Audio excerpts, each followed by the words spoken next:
There's some good news in the e-bike world because mid-drive motorbikes are now affordable. Well, if you consider $1,600 affordable, and if you bought this bike from Heybike called the Alpha, every fat bike that looks like this has one thing in common, and that's a hub motor in that rear wheel. Hub motors are generally pretty inexpensive. Last I checked on the black market, you could get like 10 for $1. No, companies use those types of motors to keep the overall bike price down, which is good for me, it's good for you, and to all the unborn babies who are future e-bike riders. The bikes with mid-drive motors tend to be more expensive. And most fat bikes that I've seen with those types of motors are well over $2,000. Back up here now. But now we got a fat bike with a mid-drive motor for the same price as most fat bikes with hub motors. So the question you should be asking yourself is, who gives a honky badonky donky badonk? Well, let me tell you, the first reason is the hill climbing ability. If you're the type of person that's, riding along and you see something like this humongous dirt steep hill and you think to yourself, I want to climb that, you're going to want to go mid-drive rather than hub. And it's not so much that you have a bigger motor in here, that's just a 500 watt. Most of your fat bikes have a 750 watts. It's more of the torque. That mid-drive motor produces 105 Newton meters. And the way it's delivered is pretty impressive. Let me show you.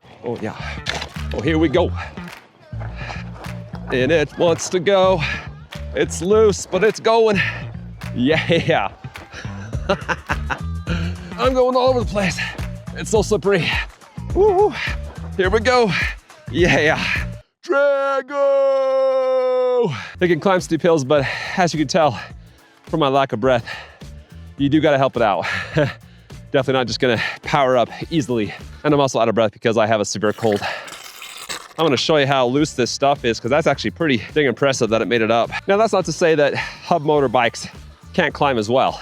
They can climb, but in the last 5 years of doing this, every mid-drive motor bike can leave a hub drive motor bike in the dust when it comes to climbing hills. Now, in my opinion, the biggest advantage of a mid-drive versus a hub motor is the motor reaction time. As soon as you put any pressure on these pedals, that motor sends power right away. It is fast, it is quick, it is instantaneous, and it's what I like. And it's actually got a pretty fast start. When I did a block-long test, I was able to hit 26 miles per hour, which is one of the fastest accelerations for a bike in this price range. Okay, so there is a disadvantage, in my opinion again, of mid-drive bikes versus hub drive bikes. And that's the amount of effort that you have to put in to top the bike out. My normal cadence is around 68 to 69 RPM. And I couldn't top the bike out when I was doing that. I had to step that up to a level that I was not really comfortable with in order to hit 26 miles per hour. Now, 26 miles per hour was as fast as I went, but they have a speed rating of up to 28 miles per hour. So if you're a little bit lighter than me and riding under favorable conditions, you might be able to hit 28. There are 3 speed modes. When I did a speed test, on speed 1, I got 18, on speed 2, 22,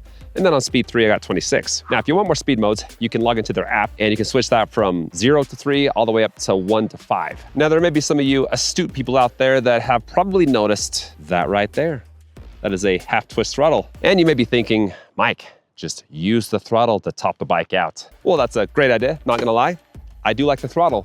But first, I've never seen a throttle with a mid-drive bike. From a standstill, the throttle doesn't work. They've designed that on purpose. They say that's going to protect the motor. And gosh darn it, I believe them. But then when you start going, it just maintains the speed that I had when I was pedaling. I've never seen a throttle do that, and it's throwing me for a loop. I guess it's a cruise throttle, and that's all I have to say about that. Now with hub motor bikes and speed, I gotta continue this whole speed thing, right? Those types of bikes are much easier to top the bike out. All you gotta do is generally just keep the pedals turning and that motor just goes. There's some other nuances there with sometimes I put a cadence versus a torque sensor, but generally speaking, most bikes with a hub motor are easier to access the power than bikes like this with mid-drive motors. So bottom line, if you want a bike that does everything for you, you just sit back and relax and let the bike just take you to wherever you want to go, those are your hub motor bikes. If you want a bike that makes you put a little bit of effort, gives you a more natural feel, those are going to be your mid-drive bikes.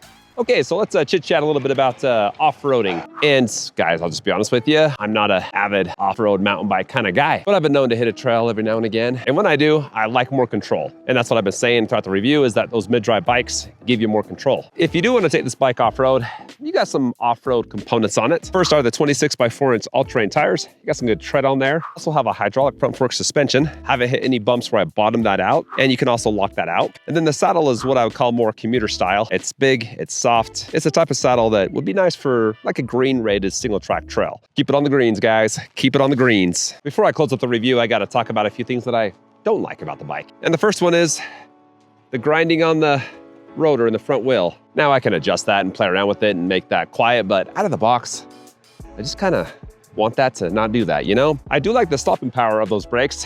They're hydraulic. Right side controls the rear, left side the front.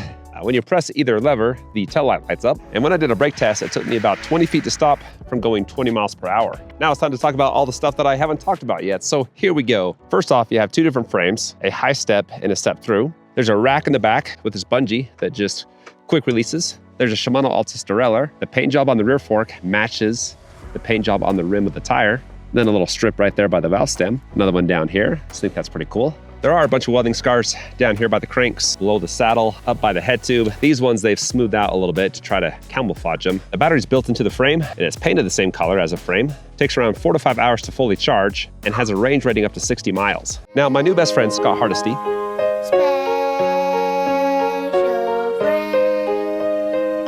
he reviewed this bike and he did a range test on it. And he's like a 210, 220 guy, was averaging around 21, 22 miles per hour. He does a hill climb test, he does a sand test. He like beats the crap out of these bikes. And he got around 23 miles. I think that's actually pretty good. So back to the bike, you got mountain bike style handlebars. The stem is raised up a couple inches, so it gives you a more upright posture. I do like the grips, those feel pretty nice. Control pad is less than desirable. I don't like this control pad, but it works. Plus and minus to change the pedal assist levels, and button to change the different readouts on the screen. You got turn signals. It shows up on the screen, right back there in the tail light. And check that out, Heybike. There's a horn, and then that's the power button. Over here is your 8-speed trigger style shifter.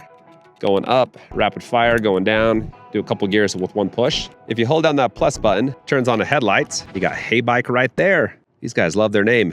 Heybike, Heybike, Heybike, Hey Mike. Oh, real quick, with the battery, that has 2 UL certifications. So they're making this bike nice and safe for you. And that's pretty much it. There's the Heybike ALPHA, the first mid-drive motorbike for less than $2,000 that I have had the opportunity and the privilege to review and to ride and to just enjoy.